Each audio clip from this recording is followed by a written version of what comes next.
Boa tarde a todos. Estamos então aqui reunidos para a nossa sessão de saúde, sexta-feira, às 17 horas, junto com os nossos companheiros espirituais, que nunca param de trabalhar, né?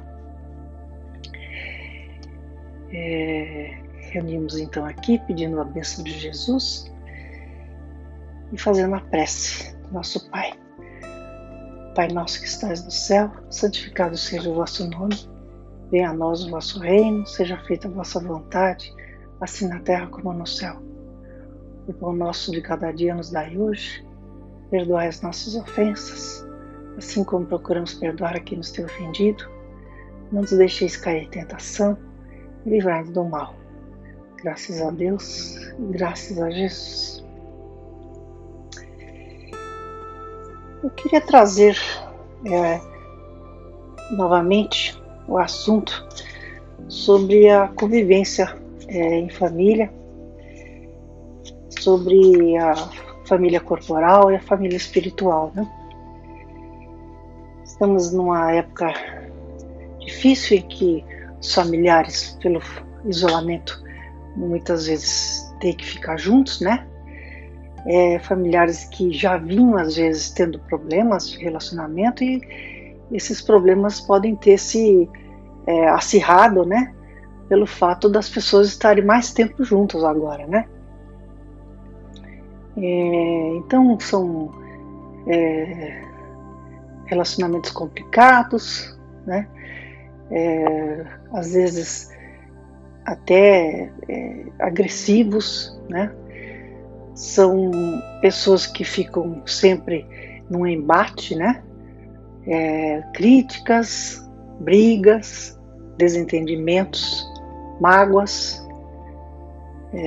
feridas no coração, né? Pela ingratidão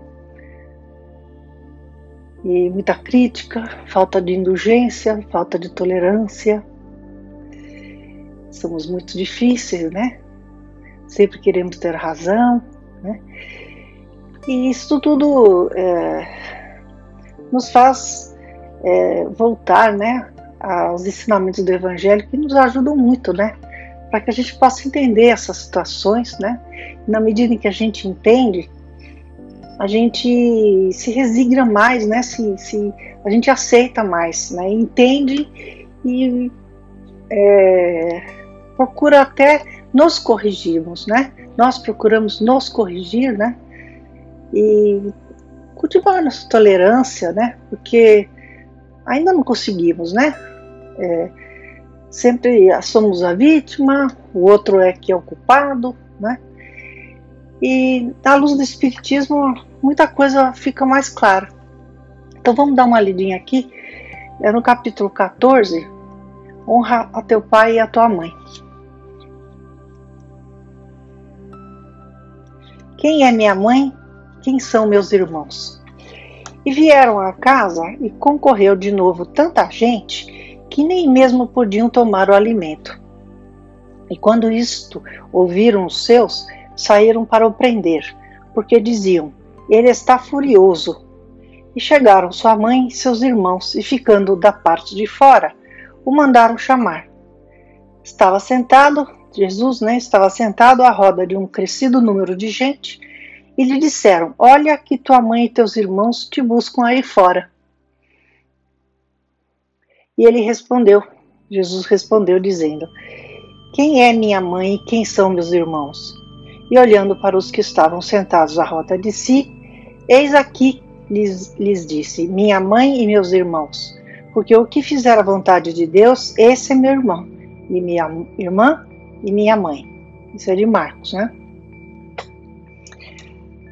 Admira-se, e com razão, de ver Jesus mostrar nessa circunstância tanta indiferença para com os seus, e de qualquer sorte renegar a sua mãe. Pelo que respeita aos seus irmãos, sabe-se que nunca tiveram simpatia por ele. Espíritos pouco adiantados não haviam compreendido a sua missão. É certo que o recebiam mais como um estranho do que como um irmão, quando se apresentava em família, né? E São João diz positivamente que não acreditavam nele. No tocante a Jesus supor que houvesse renegado sua mãe, seria desconhecer-lhe o caráter, pois semelhante pensamento não poderia animar aquele que disse honra teu pai e a tua mãe, né? É, pois, necessário procurar outro sentido para suas palavras, quase sempre veladas pela forma alegórica. Jesus não perdia nenhuma ocasião de ensinar. Serviu-se, portanto, da que lhe oferecia a chegada de sua família.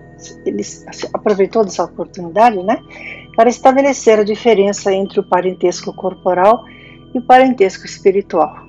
Então, obviamente que ele respeitava a mãe, né? Ele conhecia a natureza dos irmãos e aproveita aquela oportunidade para falar, explicar o que é o parentesco corporal e o que é o parentesco espiritual. Dando a entender, né, que os apóstolos que o acompanhavam, né, eram o seu parentesco espiritual, né? E aquela família que estava lá fora era o corporal. Pelo menos em relação aos irmãos, né? Em relação à mãe, ele só generalizou, né? Então vamos ler aqui o parentesco corporal e espiritual, outro item. Os laços de sangue não estabelecem necessariamente os laços espirituais. O corpo procede do corpo, mas o espírito não procede do espírito, porque este existia antes da formação do corpo. O pai não gera o espírito do filho, fornece-lhe apenas o envoltório corporal, mas deve ajudar seu desenvolvimento intelectual e moral para o fazer progredir. Os espíritos que se encarnam numa mesma família, sobretudo como parentes próximos, são os mais frequentemente espíritos simpáticos, ligados por relações anteriores, que se traduzem pela afeição durante a vida terrena. Mas pode ainda ocorrer que esses espíritos sejam completamente estranhos uns para os outros, separados por antipatias igualmente anteriores, que se traduzem também por seu antagonismo na Terra, a fim de lhes servir de prova. Então, muitas vezes, esse familiar difícil é a sua prova, né? Os verdadeiros laços de família não são, portanto, os da consanguinidade, mas os da simpatia e da comunhão de pensamentos, que unem os espíritos antes, durante e após a encarnação.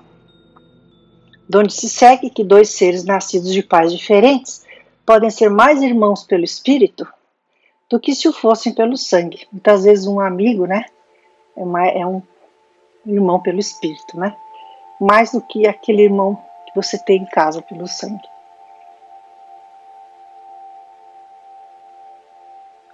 Podem, pois, atrair-se, procurar-se, tornarem-se amigos, enquanto dois irmãos consanguíneos podem repelir-se, como vemos todos os dias.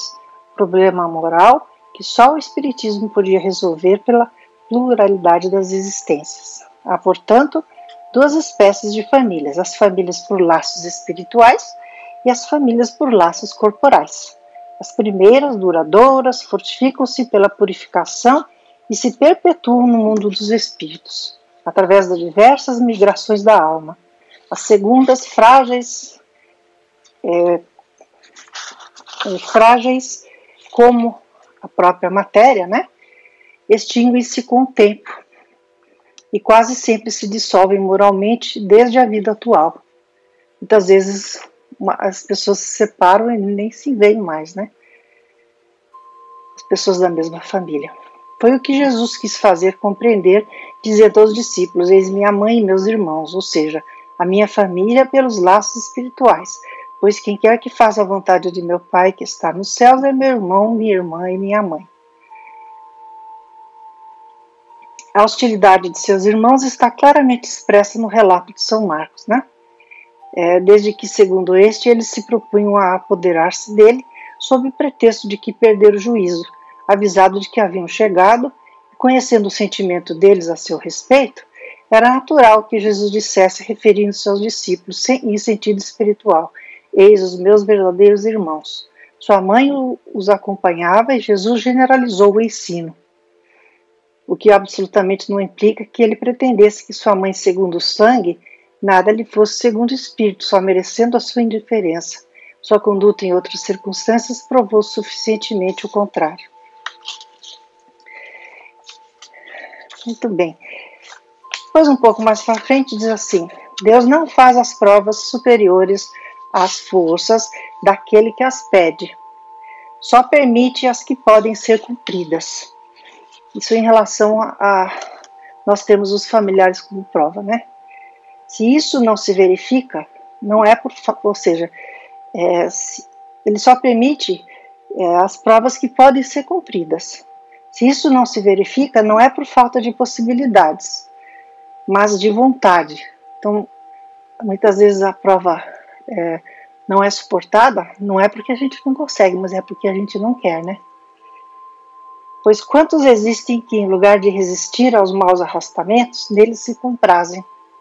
É para eles que estão reservados o choro e o ranger de dentes em suas existências posteriores. Então são aquelas pessoas que se deixam abater, se deixam levar pelo sofrimento, pelo rancor, né? Às vezes até o ódio, né? De um familiar difícil, né? Fica aquela mágoa, né? Ai, eu sou vítima, e a pessoa fica sofrendo a vida inteira, né? Se sentindo oprimida por aquele familiar, né? Em vez de buscar uma forma, né, de contornar aquela relação difícil. É possível, né? Precisa ter vontade, precisa procurar ajuda muitas vezes, né? As grandes provas, escutai bem, são quase sempre o indício de um fim de sofrimento e de um aperfeiçoamento do espírito, desde que sejam aceitas por amor a Deus. É um momento supremo e é nele, sobretudo, que importa não falir pela murmuração, se não se quiser perder o fruto da prova e ter de recomeçar. É aquela situação de você, por exemplo, não aguenta um filho muito rebelde, pessoa difícil, e põe ele para fora de casa, né? Isso não vai resolver, né? Na verdade, ele era a sua prova, tinha que haver uma forma de entendimento. E você se afastar dessa pessoa difícil, né, não vai fazer bem para nenhum dos dois. O filho pode se perder e você ficar com remorsos depois, né? E numa outra vida, talvez esse filho venha junto com você de novo, né? Porque não houve aquele acerto que tinha que ter ocorrido, né? Então, as provas são para serem enfrentadas, contornadas com a nossa inteligência, não para serem evitadas, né? Não para nós desistirmos, não é para nós ficarmos doentes, né? E virarmos vítimas, né?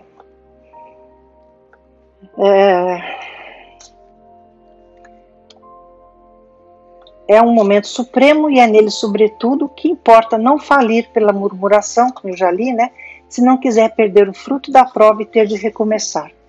Em vez de vos queixardes, agradecei a Deus que vos oferece a ocasião de vencer para vos dar o prêmio da vitória. Então, quando saído do turbilhão do mundo terreno, entrardes no mundo dos espíritos, sereis ali aclamados como o soldado que saiu vitorioso do centro de refrega. De todas as provas, as mais penosas são as que afetam o coração. Aquele que suporta com coragem a miséria das provações materiais sucumbe ao peso das amarguras domésticas esmagadas pela ingratidão dos seus. Essa é uma pungente angústia. Mas o que pode, nessas circunstâncias, reerguer a coragem moral, senão o conhecimento das causas do mal? Com a certeza de que, se há longas dilacerações, não há desesperos eternos, porque Deus não pode querer que a sua criatura sofra para sempre. Os espíritos cuja similitude de gostos, identidade de progresso moral e afeição levam a reunir-se, formam famílias. Esses mesmos espíritos, nas suas migrações terrenas, buscam-se para agrupar-se, como faziam no espaço, dando origem às famílias unidas e homogêneas.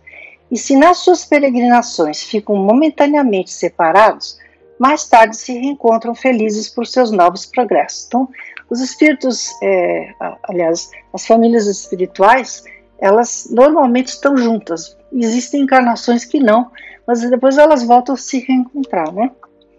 Como não devem trabalhar somente para si mesmos, Deus permite E aí vem essas pessoas mais difíceis dentro da família, né, por exemplo. O que não tem nada a ver, aquele patinho feio, né, aquele que é diferente de todo mundo. Mas como não devem trabalhar somente... E às vezes ele é o contrário, não é o feio, é o único patinho bonito, os outros é que são feios, né? Então às vezes é uma pessoa de bem que está em meio a vários difíceis, e ele veio para ajudar esses difíceis, ou o contrário, né? Então, como não devem trabalhar somente para si, Deus permite que espíritos menos adiantados venham a encarnar-se entre eles, a fim de aurirem conselhos e bons exemplos, no interesse do seu próprio progresso. Eles causam, por vezes, perturbações no meio, mas é lá que está a prova, lá que se encontra a tarefa. Recebei-os, pois, como irmãos, ajudai-os e mais tarde, no mundo dos espíritos, a família se felicitará por haver salvo do naufrágio os que, por sua vez, poderão salvar outros. Isso é muito importante, né? A gente ter consciência, né, Nós não sabemos direito se a família com quem nós estamos é a nossa família espiritual, mas o fato é que temos que fazer o máximo que pudermos, né, para nos relacionarmos bem. Tá certo? Eu vou ler um conto do irmão X, chama-se A Convivência Perfeita. Na verdade, o conto é de Richard Simonetti, desculpe. A Convivência Perfeita. Mário Vicente era vidrado na ideia das famílias espirituais, que se sobrepõem às precárias ligações sanguíneas. Pois é, dizia entusiasmado a um confrade espírita, os espíritos tendem a formar grupos afins nos caminhos da vida.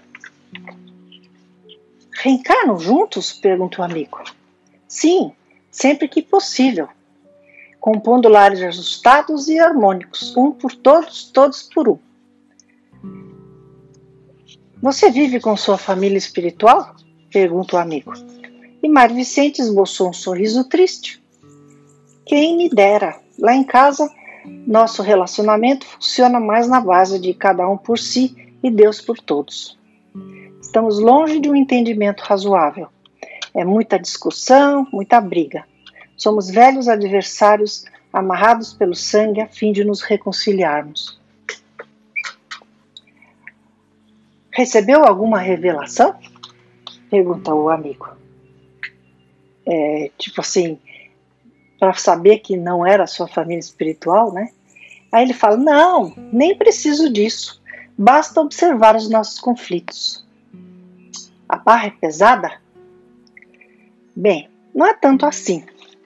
Gosto muito de minha mulher. Até pensei durante os primeiros tempos que fosse uma alma gêmea. Ela é dedicada ao lar, mãe prestimosa, ocorre que é um tanto voluntariosa e não raro agressiva. Faz tempestade em copo d'água. Considero a Ernestina meu teste de paciência. Nossos santos estranham-se frequentemente. Esses santos entre aspas, né? E os filhos? Perguntou o amigo, né? Adoro todos eles, mas são espíritos imaturos, que dão trabalho e não raro desgostos. Imagine que Pedro, mais velho, envolveu-se com drogas. Júnior, do meio, é um aborrecente típico. Vive a me questionar. E Jussara é delicada e sensível, mas puxou o gênio da mãe. Se contrariada, sai de perto. Um horror. São seus credores, cobram prejuízos que você lhes causou em vidas anteriores, disse seu amigo. Certamente. Estou consciente desse compromisso. Tento fazer o melhor, sustentando a estabilidade do lar. No entanto, não é fácil. Às vezes perco o controle. Envergonho-me das brigas em que me envolvo. Convenhamos, porém, que ninguém é de ferro. E Mário Vicente suspirou emocionado e continuou. Sinto falta de um relacionamento familiar sustentado por legítima afinidade. Todos olhando na mesma direção, empenhados em cultivar a paz, o trabalho do bem, a amizade, a compreensão. Seria o paraíso.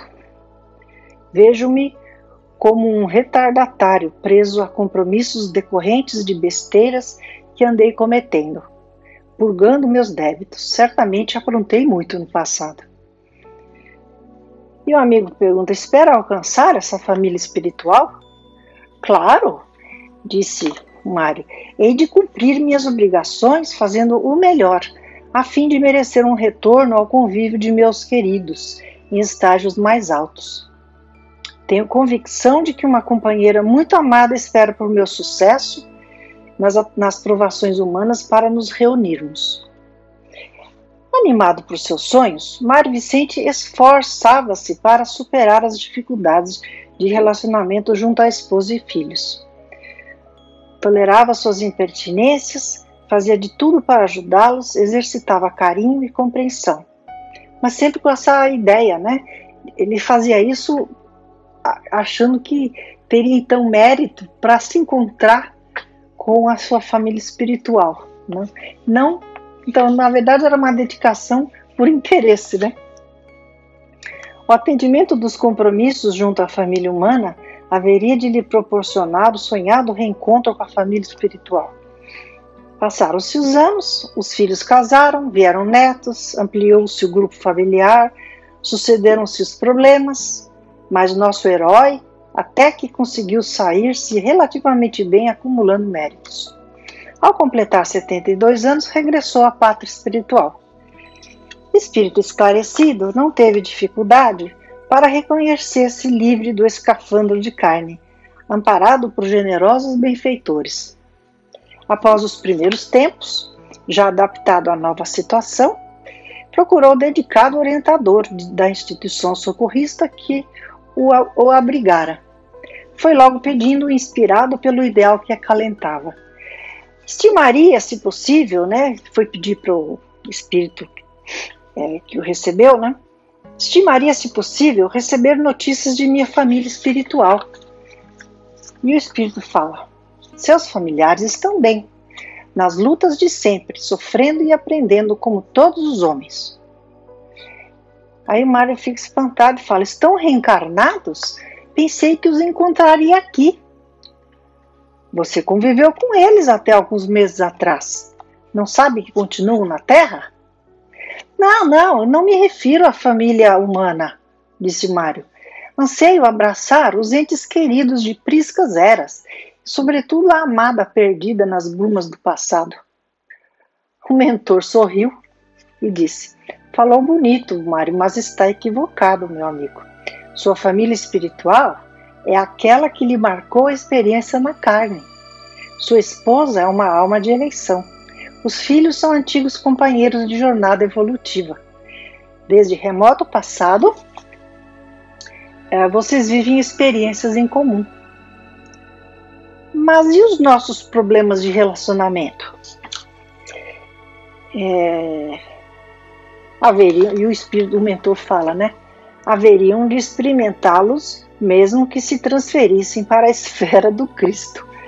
Como ensinava o mestre, ainda há muita dureza no coração humano. Ou seja, não adianta querer fugir, né? E continuou, né, o mentor, você se julgava um retardatário. Na verdade, não obstante suas limitações, está um pouco à frente do grupo familiar, ainda lento na aquisição de valores espirituais. Tem, portanto, o dever de ajudá-los. Foi essa a sua tarefa na última existência e será esse o seu compromisso agora. E Mário Vicente, que tanto ansiara por sua família espiritual, constatou que estivera com ela durante décadas, sem se dar conta disso. Muita água rolaria no rio da vida, até que todos ganhassem asas, habilitando-se à convivência perfeita. Faz a gente pensar, né? Estamos provavelmente com a família certa, a nossa família espiritual, que tem problemas, estão juntos justamente para se acertarem. Então temos que ter essa compreensão, né? E fazer o máximo que pudermos para nos entendermos, né? Procurar ajuda quando necessário, cultivar a paciência a indulgência, né? Não nos sentirmos vítimas, pelo contrário, né? Bom, podemos até ser vítimas nessa vida, mas em outra talvez não, né? Então, pensamento positivo, né? Aquele olhar mais compreensivo e agradecer a Deus, né? Por ter nos colocado nessa situação de prova, porque é ela que vai nos ajudar a crescer, né? Espiritualmente e melhorar nossos valores morais. Deus sempre ajuda, né? A gente tem que ter essa certeza, né? De que Ele sabe o que é melhor para nós. Tá certo? Então, muito obrigada. Que a gente faça essa reflexão sempre que houver algum problema em família. Temos que estar sempre com o nosso pensamento elevado, né? É a melhor coisa que podemos fazer. Não responder na hora, né? Guardar, fazer que nem o Chico, né? Enche a boca d'água e fica quietinho, pensa.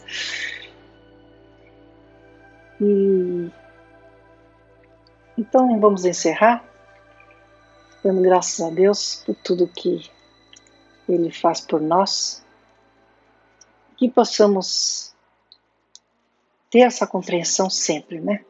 De que Deus sabe o que é melhor para nós. Não nos revoltemos, vamos nos resignar, vamos praticar a caridade, vamos estar sempre estudando o Evangelho que nos traz tanta compreensão em relação à nossa vida, né?